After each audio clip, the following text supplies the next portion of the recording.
Salve galera, tudo bem com vocês? Sejam bem-vindos a mais um vídeo. Hoje a gente vai estar falando de sistema operacional de 32 e 64 bits e fazer uma comparação com o sistema Linux que está sendo cobrado na maioria dos concursos. E eu vou falar aqui especificamente do edital do Banco do Brasil.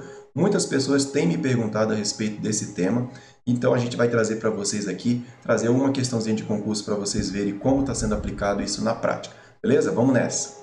Então vamos falar do Windows 10 na sua versão 32 e 64 bits, tá? É uma arquitetura de computação que a gente vai conhecer as suas principais diferenças e, como eu falei, a gente vai falar também do Linux Enterprise Server na sua versão 15 Service Pack 2. O que será isso?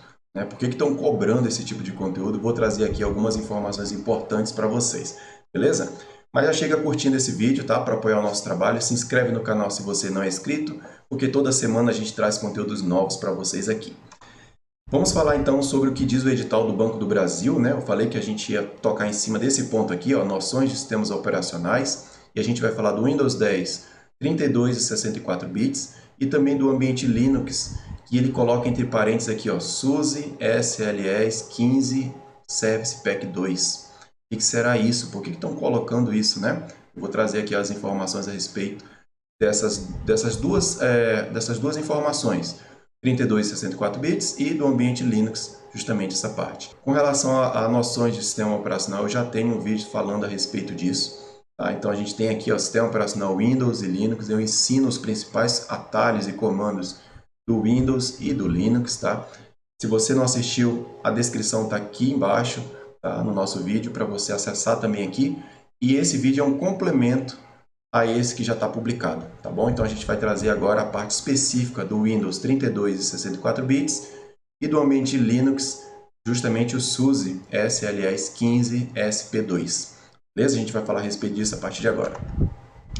Como saber então se o meu sistema operacional ele é 64 ou 32 bits, galera?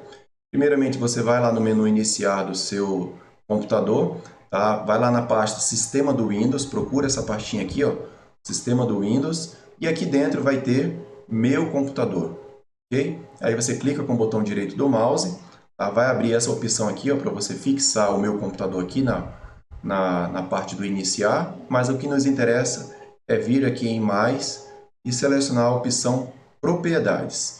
Clicou em Propriedades, ele vai abrir aqui as informações a respeito do seu notebook, do seu computador, no meu caso aqui é um notebook.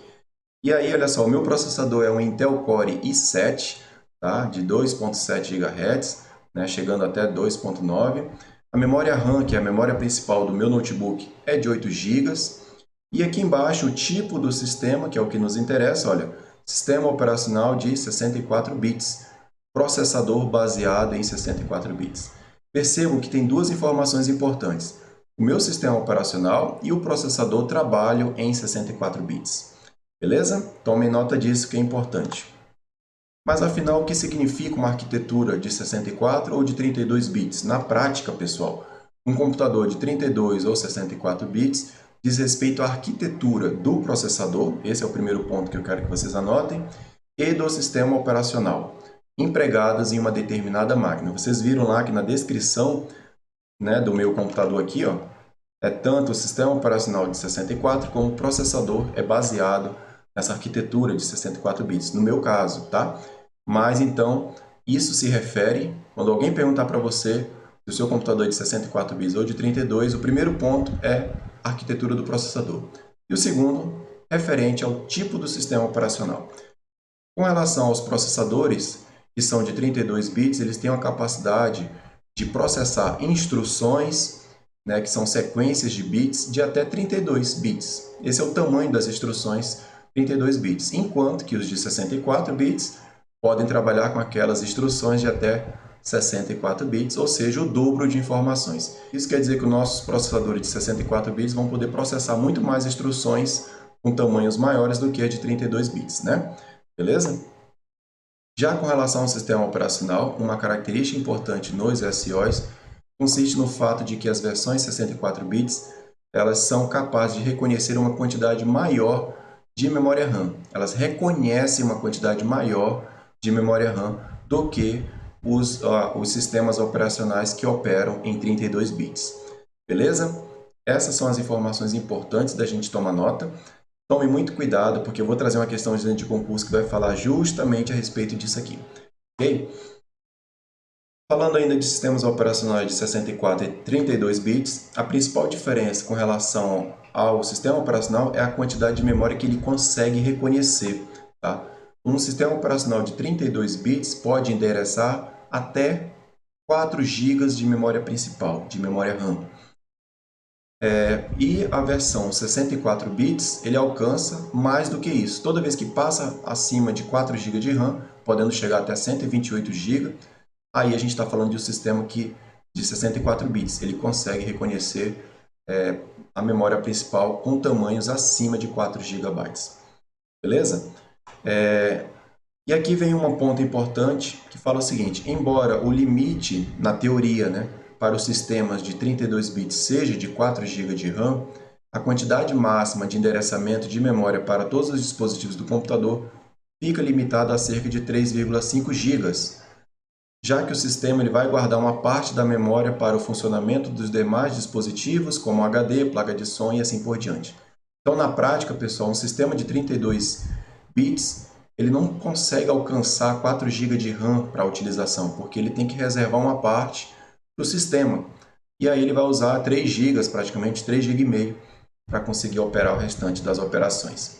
Isso aqui é só realmente uma observação para vocês ficarem atentos a esse detalhe. Tudo bem? Quais equipamentos utilizam 64 e 32 bits? É comum encontrar netbooks de 32 bits, pois normalmente os mesmos não possuem modelos com mais de 2 GB de RAM. Você sabe o que é um netbook, pessoal? O netbook é esse cara aqui, esse equipamento que está localizado à direita da nossa foto. E eu coloquei aqui do lado, olha, um notebook, né? Tem um notebook do lado para fazer um paralelo entre os dois. Percebo que a arquitetura do netbook é mais simples, é mais voltado para atividades de rotina mesmo, de trabalhos simples, edição de textos, planilhas eletrônicas, uma apresentação de slide, trabalhos de escritório simples, que não vão envolver programas muito pesados. Já o notebook, ele está classificado, né? São computadores mais modernos, com suporte a mais memória, é mais comum na versão de 64 bits. Então percebam que quando a gente fala de arquitetura de 32 e de 64 bits, a gente está falando de arquitetura do processador, ele consegue processar as instruções mais rapidamente, e com relação ao sistema operacional, ele reconhece uma quantidade de memória principal muito maior. Tá? A gente tem esse paralelo aí, e eu acho que vocês anotaram direitinho. Com isso, eu vou trazer uma questão de concurso que fala o seguinte, preste bastante atenção.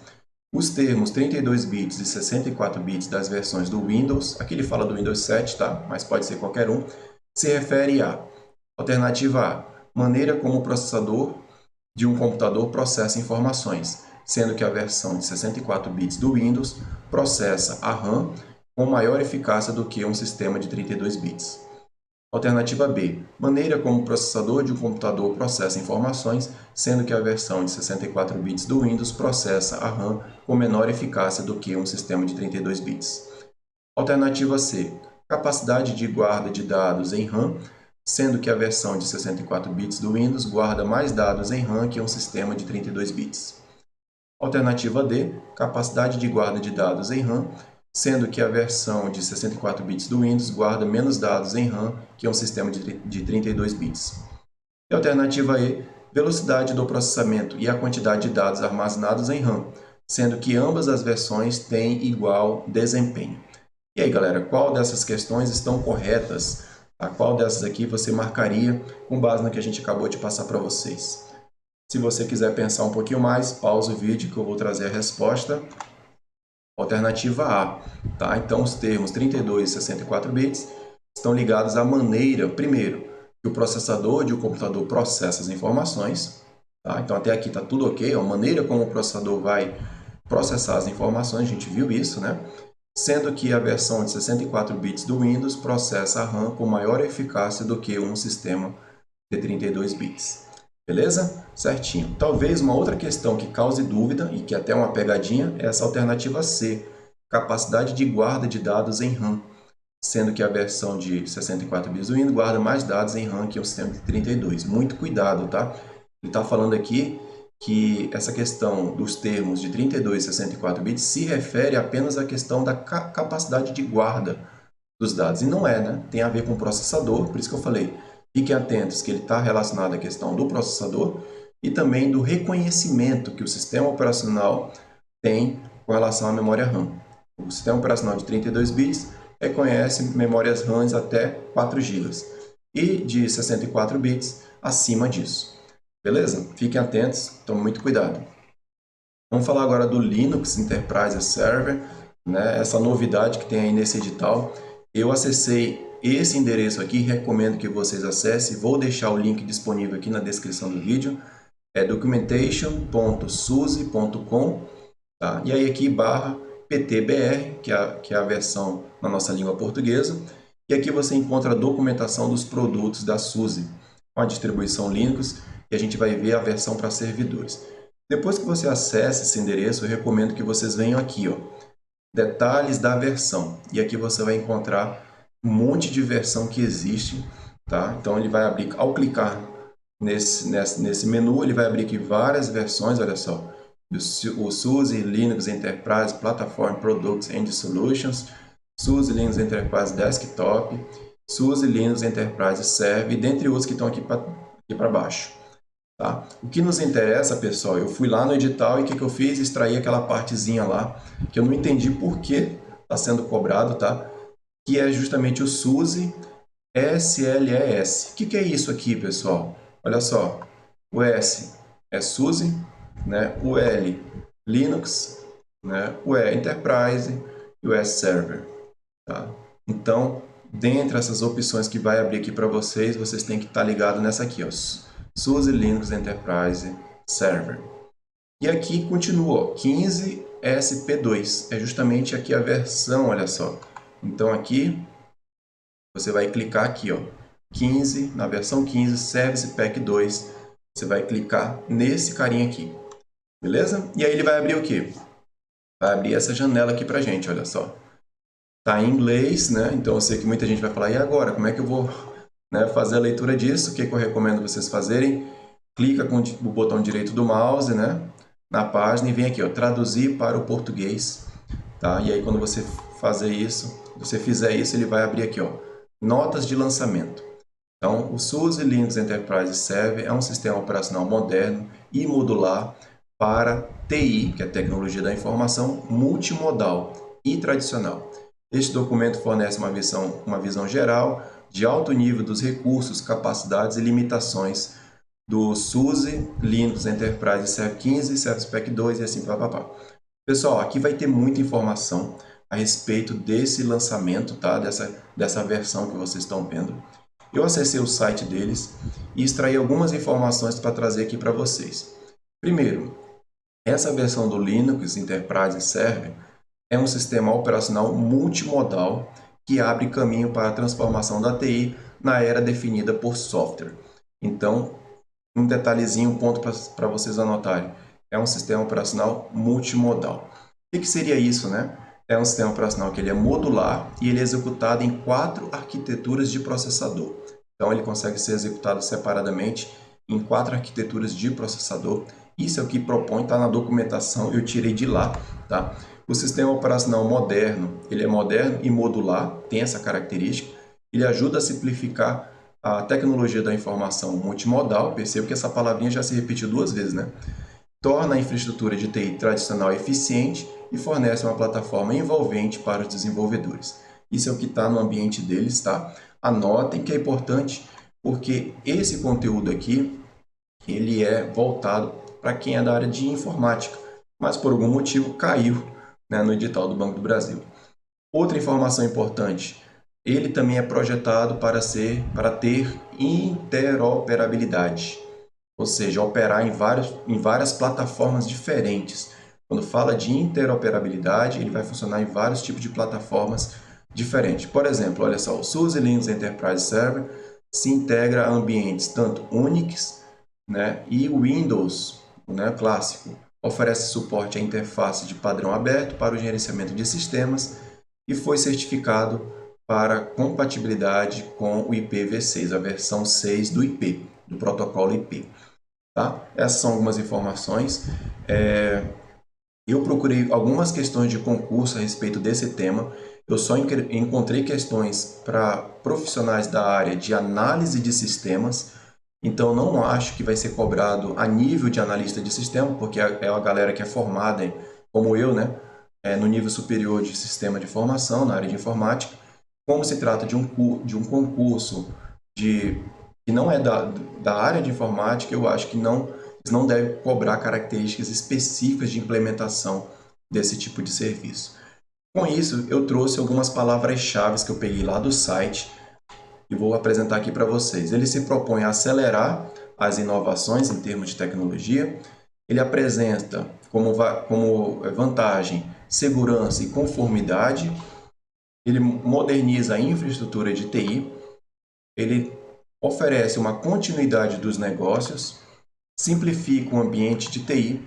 Ele proporciona adaptabilidade e, por fim, virtualização. Todos esses termos eu tirei lá do site deles. Tá? Eu acredito que os comandos específicos já está contemplado no outro vídeo que eu gravei. Então aqui eu trouxe mais as informações gerais a respeito dessa tecnologia e recomendo que vocês acessem esse site que eu apresentei, deixei disponível aqui na descrição do vídeo, porque vai ajudar vocês a entender as características. Tem muita informação lá, mas tenha um olhar de quem vai fazer a prova, né? De extrair somente as informações que são mais importantes para o concurso, beleza? Então finalizo aqui a nossa aula de hoje, espero que vocês tenham gostado. Curte aí o vídeo para apoiar o nosso canal se você gostou, se eu pude te ajudar, tá bom? Se inscreve se você não é inscrito e eu vejo vocês na nossa próxima aula. Até lá, tchau!